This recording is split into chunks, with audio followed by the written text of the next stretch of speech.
আসসালামু আলাইকুম। আজকে একটু আমি যখন ভিডিওটা রেকর্ড করতেছি তখন রাত প্রায় 2টা বাজে। ভয়েসটা যখন রেকর্ড করতেছি তখন রাত 2টা বাজে। তো আমি এখন ঠিক ফাঁকা রাস্তা দিয়ে হাঁটতেছি। এই হাঁটতে হাঁটতে একটা জিনিস মনে পড়লো, সেটা হচ্ছে যে আপনারা সবাই জানেন, মোটামুটি যারা আমার ভিডিও দেখেন কিংবা আমার প্রোফাইল পেজ ফলো করেন তারা মোটামুটি জানেন যে আমার ছোটোখাটো একটা প্রতিষ্ঠান আছে যেটার নাম success computer and training centre. এটা আমি পরিচালনা করি। তো এখানে খুব আমি যে অনেক মানুষের কাজ করি তা না, খুব অল্প কিছু মানুষের কাজই করি। তো এখানে মাঝে মাঝে ব্যাপারটা এমন হয় যে অনেকে আসে কাজ করতে। এখন আমি ধরেন রানিং 2জনের কাজ করতেছি। একজন আসছে, ওনার ফটোকপিটা নিয়েছি করতেছি, এবং আরেকজন আসছে, তাকে বলছি এনারটা শেষ করে তারটা দিব।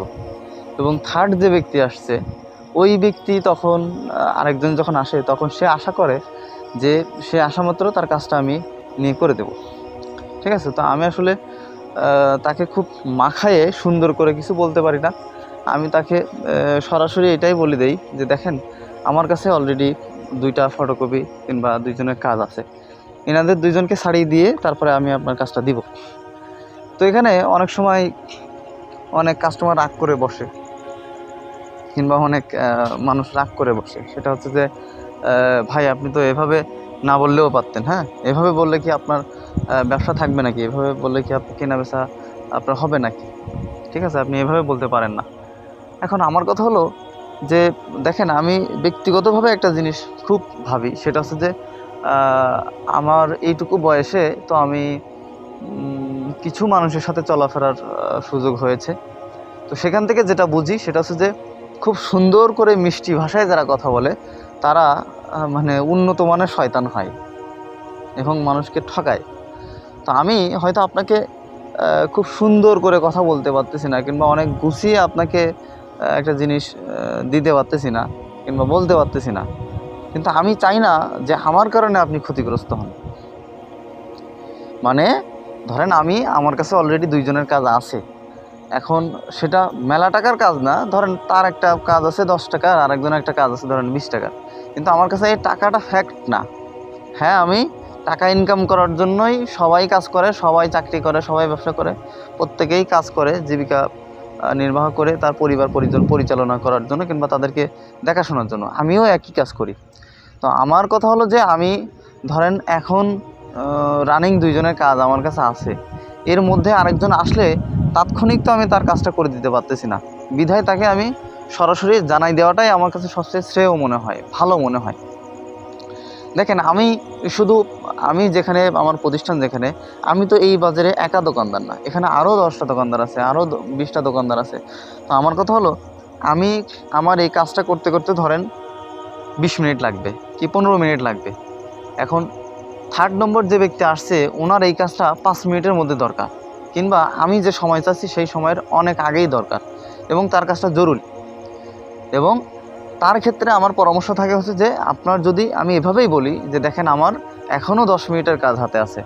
এখন আপনার যদি 10 মিনিট অপেক্ষা করার মতো সুযোগ থাকে তাহলে আপনি অপেক্ষা করেন কষ্ট করে, আমি অবশ্যই আপনার কাজ করে দিব। আর যদি অপেক্ষা করতে না পারেন, যদি অনেক জরুরি হয়, তাহলে আপনি চেষ্টা করেন যে কোনো জায়গা থেকে কাজটা সমাধান করে নিতে পারেন কিনা। আমার উদ্দেশ্য এটা না যে আপনার একজন কাস্টমার ফিরিয়ে দেওয়া। অবশ্যই আমি আমার প্রতিষ্ঠান খুলছি সার্ভিস দেওয়ার জন্য, কাজ করার জন্য। অবশ্যই আমি কাজ করার জন্যই বসছি, ফিরাই দেওয়া আমার কাজ না। কিন্তু কিছু মানুষ এইটা কেন আশা করেন যে আপনার আগে 2জন আসছে, তাদের কাজ না করে দিয়ে আমি আপনারটা করে দিব। এবং ধরেন আমি এখন রানিং 2-3জন কি 4জন আমার এখানে বসা আছে, যাদের কাজ করার উদ্দেশ্য, তাদেরকে বসতে বলছি, পর্যায়ক্রমে একের পর এক আমি কাজ করে দিব। তো আমি দেখতেছি যে আধা ঘন্টার মধ্যে আমি আর সুযোগ পাবো না অন্য কারো কাজ করার জন্য এই 4জনের সময় দিলে। তো যেহেতু আমি সুযোগ পাবো না, সেহেতু আমি অন্য একজন ব্যক্তিকে মিথ্যা আশ্বাস দিয়ে কিংবা মিথ্যা আশা দিয়ে খুব মিষ্টি ভাষায় কথা বলে বসায় রাখার আমার কোনো ভালো ফলাফল আমি দেখি না, কিংবা ভালো কিছু আমি দেখি না।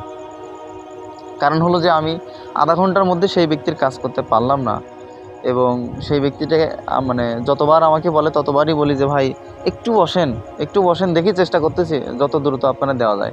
কিন্তু আমি এই একটু বলেই তাকে আধা ঘন্টা কিংবা কার্যক্ষেত্রে তারও বেশি সময় নিয়ে ফেলছি। এই সময়টা সে যদি আমার প্রতিষ্ঠানে না দিয়ে, যেহেতু আমি আনুমানিক একটা ধারণা রাখি যে আমি তার কাজটা করতে পারতেছি না, সেই ধারণার উপরে আমি কিন্তু তাকে জানিয়ে দিয়েছি। এবং আমি চাই যে আমার জন্য কিংবা আমার প্রতিষ্ঠানের জন্য কেউ বেঁধে থেকে ক্ষতিগ্রস্ত না হোক। হতে পারে তার এই কাজটা সামান্য একটা ফটোকপি, জাস্ট 3 টাকা কিংবা 5 টাকার একটা কাজ, কিন্তু এই ডকুমেন্টটা সে হয়তো নিয়ে কোনো অফিসে, কোনো আদালতে, কোনো বিচারিক দপ্তরে জমা দিবে, যেটা অতি জরুরি, অত্যন্ত জরুরি। সেটার আসলে মূল্য বলা যায় না, সেটা আসলে অনেক মূল্য, যেটার মূল্য আমি একজন নগণ্য মানুষ হিসেবে দেওয়ার ক্ষমতা রাখি না।